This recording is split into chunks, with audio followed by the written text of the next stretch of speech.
Yang pertama Abdullah bin Zubair, kemudian Mus'ab bin Zubair, kemudian Urwah bin Zubair. Ini bersaudara ini tiga orang. Ya, Abdullah bin Zubair, Mus'ab bin Zubair, Urwah bin Zubair. Dan yang keempat adalah Abdul Malik bin Marwan, kalau tidak salah ya. Abdul Malik bin Marwan. Ini yang pertama ditanya adalah Abdullah bin Zubair. Wahai Abdullah, apa cita-cita kamu? Apa cita-cita kamu? Kata Abdullah bin Zubair, saya ingin menguasai yang wilayah Hijaz, Madinah dan Makkah. Kemudian ditanya Mus'ab bin Zubair, apa cita-citamu? Kata Mus'ab bin Zubair, saya ingin yang menguasai dua wilayah Irak, yang menguasai dua wilayah Irak. Ini cita-cita Mus'ab bin Zubair. Kemudian yang ketiga ya ditanya Abdul Malik bin Marwan, tahu apa cita-citanya Abdul Malik bin Marwan? Jadi cita-cita beliau ingin menjadi khalifah kaum muslimin, menguasai seluruh dunia, ya, khalifah kaum muslimin, menggantikan Muawiyah bin Sufyan. Yang ingin menggantikan Muawiyah bin Abi Sufyan. Yang terakhir adik sekalian, ya, yang ingin kita kisahkan ini ya, Urwah bin Zubair. Ketika ditanya, ya wahai Urwah, apa cita-cita kamu? Apa cita-cita kamu? Tahu apa cita-cita Urwah bin Zubair? Kata Urwah bin Zubair, wahai Abdullah, kalian ini bertiga bukan dunia yang ingin kalian dapatkan. Cita-cita saya, kata Urwah, ingin menjadi alim ulama. Apa yang terjadi? Cita-cita mereka semua itu dikabulkan deh.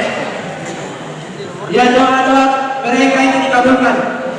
Jadi Abdullah bin Zubair sempat menjadi khalifah, sempat menguasai Hijaz, Madinah dan Makkah.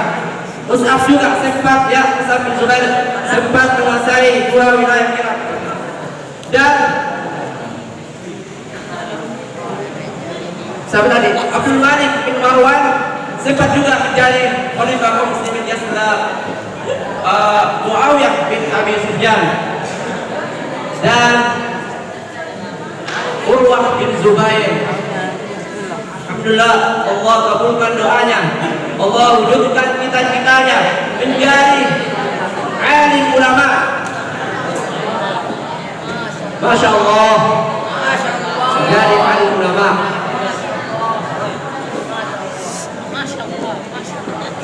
Jadi suatu ketika diajak ya, atau diundang Urwah bin Zubair, diundang dengan Al-Walid yang bermasalah, diundang datang ke istana. Maka Urwah bin Zubair memenuhi undangannya, datang ke istana. Tolong. Jadi Urwah bin Zubair datang ke istana, yang memenuhi undangan Raja Al-Walid, bermasalah namanya ya, 7. Jadi datanglah Urwah bin Zubair membawa anaknya, ya, dan anaknya itu umurnya kalau nggak salah sudah 20 tahun, tapi hafal Quran 30 juz. Anaknya Urwah bin Zubair itu umurnya 20 tahun dan hafal 30 juz. Dia bawa ke istana juga. Ketika sampai di istana, ya, Urwah bin Zubair ketemu dengan Al-Walid, maka bercerita, maka dia ngobrol ya di istana, terus minta izin anaknya Sa'id anaknya Urwah. Baik Bapak, izinkan saya pergi lihat kuda di sana, kuda istana. Maka bapaknya ya, maka Urwah bin Zubair mengizinkan anaknya, pergi anak ya, lihat kuda-kuda istana. Lah asyiknya bercerita ya, ngobrol Urwah bersama Raja Al-Walid. Maka tiba-tiba ada orang datang ya, langsung memotong pembicaraan Al-Walid dan Urwah bin Zubair. Padahal waktu itu ada peraturannya, tidak boleh memotong pembicaraan raja kecuali itu sangat penting. Tapi yang dia kabari, dia ditanya oleh Al-Walid, kenapa ini? Ada apa? Kata orang tersebut, tadi yang anaknya Urwah bin Zubair waktu melihat kuda di kandang, ada satu kuda menendang ya anaknya Urwah sampai meninggal dunia. Ini sama raja Al-Walid ya, rasa apa namanya, takut juga karena kudanya dan dia meninggal di istananya. Ini ya, langsung ketika Urwah bin Zubair mendengarnya, kemudian dia mengatakan inna lillahi wa inna ilaihi raji'un. Serahkan jenazahnya, saya akan urus sendiri. Dan dikatakan ya di dalam riwayat tidak ada satupun air matanya menetes ketika anaknya meninggal dunia. Dia katakan inna lillahi wa inna ilaihi raji'un. Tidak ada satupun air matanya yang menetes. Jadi diurus saya jenazahnya.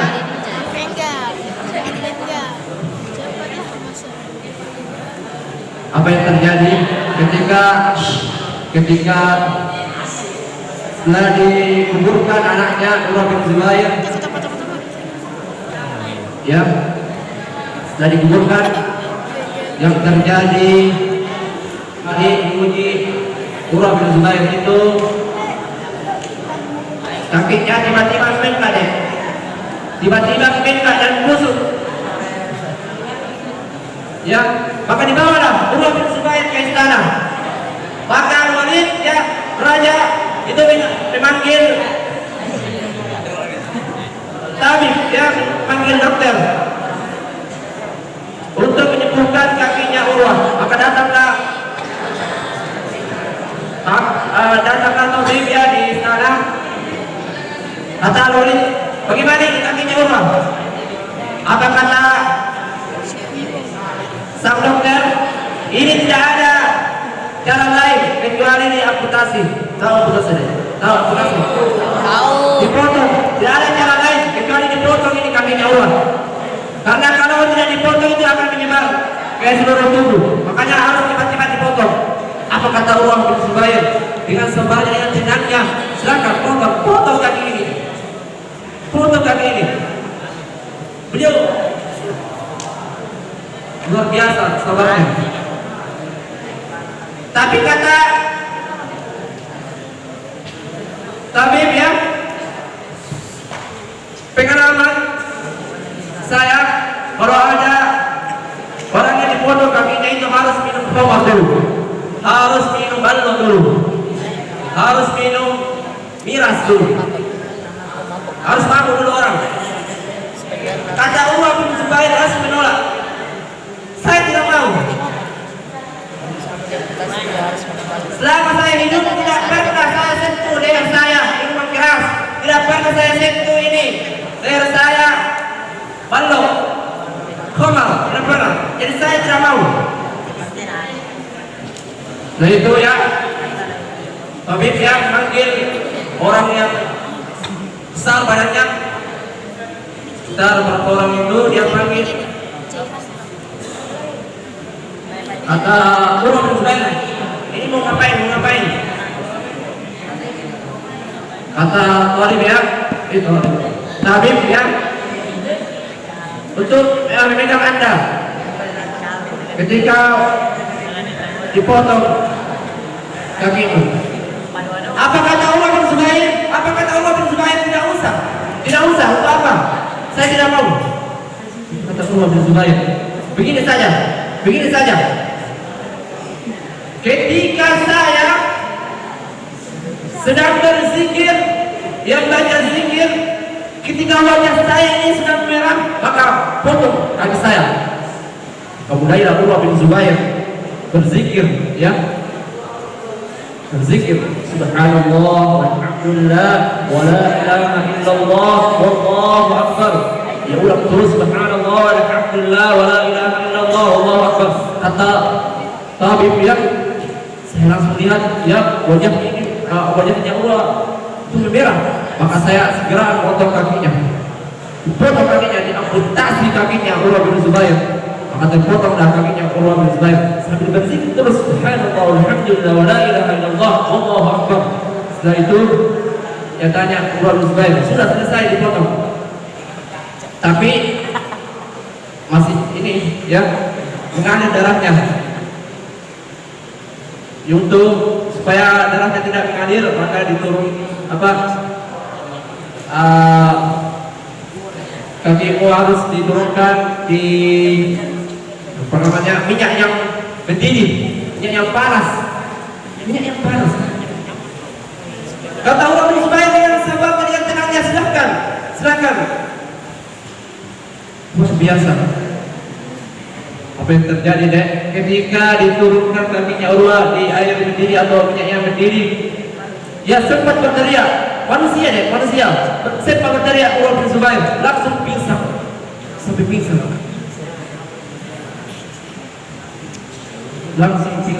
Urwah bin Zubair ketika bangun, ya dia ambil kakinya itu. Demi Allah, kaki saya ini saya tidak pernah gunakan ya di jalan maksiat. Saya tidak pernah gunakan kaki saya ini di jalan maksiat.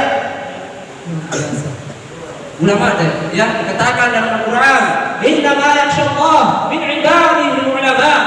Di antara hamba-hamba Allah yang takut hanyalah para ulama. Innama yakhshallah min ibadihi ulama. Dan Urwah yang dijuluki itu adalah sahabatnya Al-Quran. Urwah itu dijuluki sahabatnya Al-Quran. Setiap 3 hari beliau menghatamkan Al-Quran. Hatam Al-Quran berarti 1 hari berapa juz? Berapa hari? 1 hari berapa juz? 10 juz. Tapi ada peristiwa beliau tidak bisa menghatamkan Al-Quran dalam waktu 3 hari ketika kakinya dipotong. Cuma itu, ketika dipotong kakinya tidak bisa menyelesaikan atau tidak bisa menghatamkan Al-Quran selama 3 hari. Allahu Akbar ya.